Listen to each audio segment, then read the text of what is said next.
Hello everyone and welcome.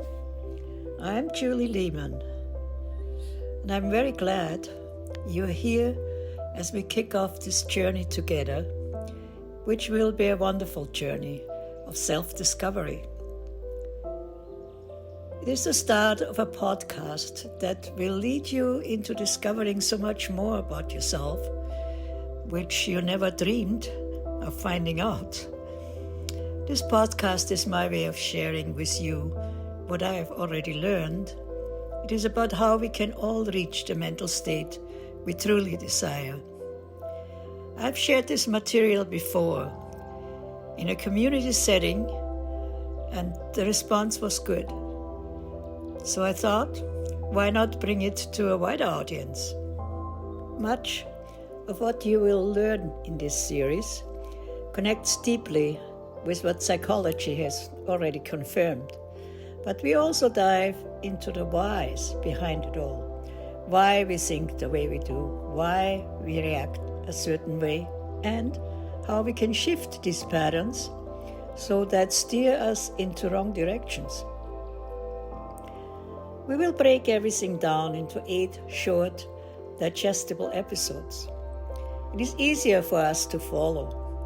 Each one will help us explore our inner world, understand our emotions, and see how we can relate to others.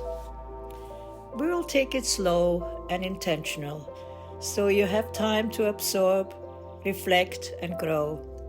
It is easier to follow and grasp.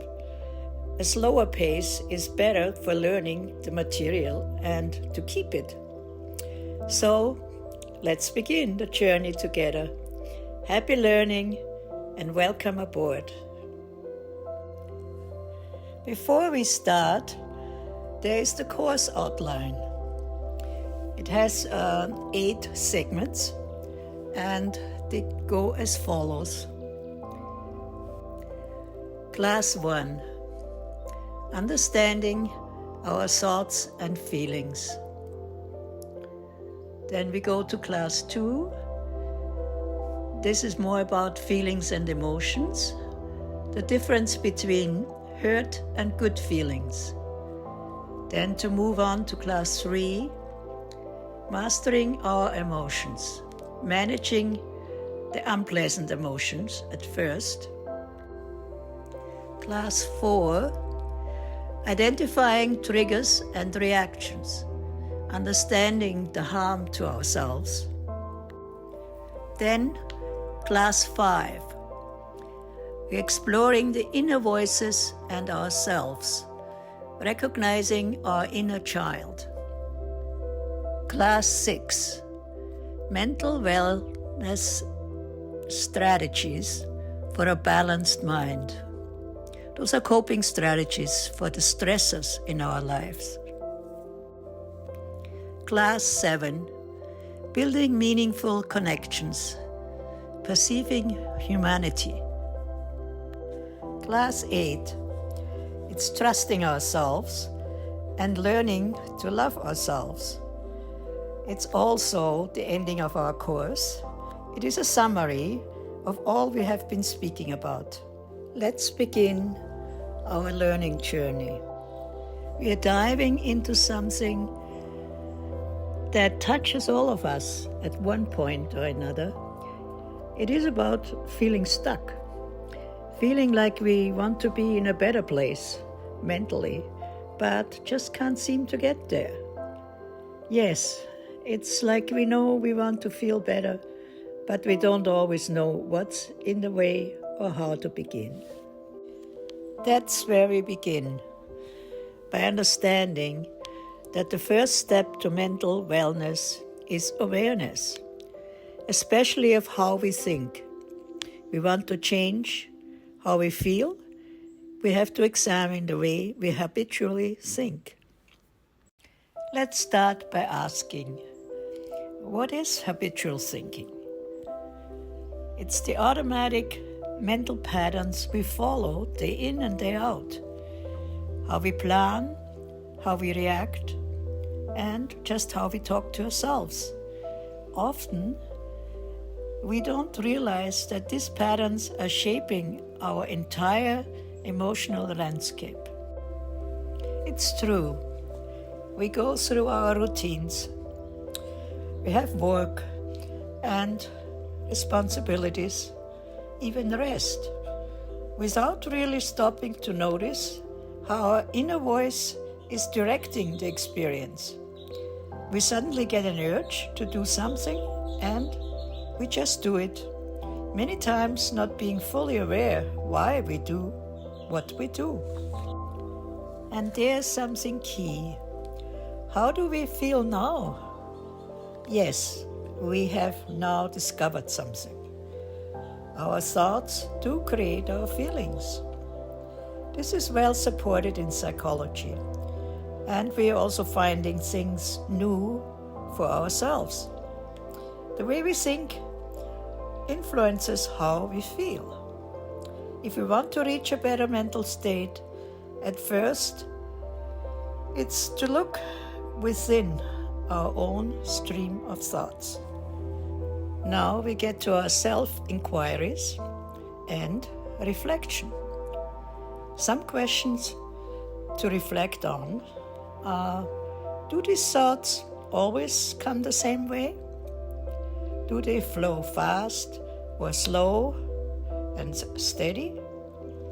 Are they constructive or are they more anxious or critical? Once we start noticing, we will begin to see a pattern, and we need to look a little deeper for that. What is now best to do? One suggestion is to begin journaling our answers. It's one thing to think about it all, but another to write it all down. It brings a different kind of clarity. We can get very surprised sometimes as to what can come up for us when we ask ourselves these questions honestly. It's a good way to always be able to check back on ourselves. Yes, what did I just think before? And why did these thoughts just come up at this particular time? And what was I concerned about? Then we can shift to another layer and ask, well, how did these thoughts make us feel? After some reflection, we might notice that certain thoughts leave us feeling drained, while others bring us more lightness. It is always something to remember and to ask ourselves, what conclusions can we draw from that? This way we can easily sort out our happy thoughts and the ones that cause us to worry. Thoughts we recognize to be positive, and then the negative ones, and where it's all coming from.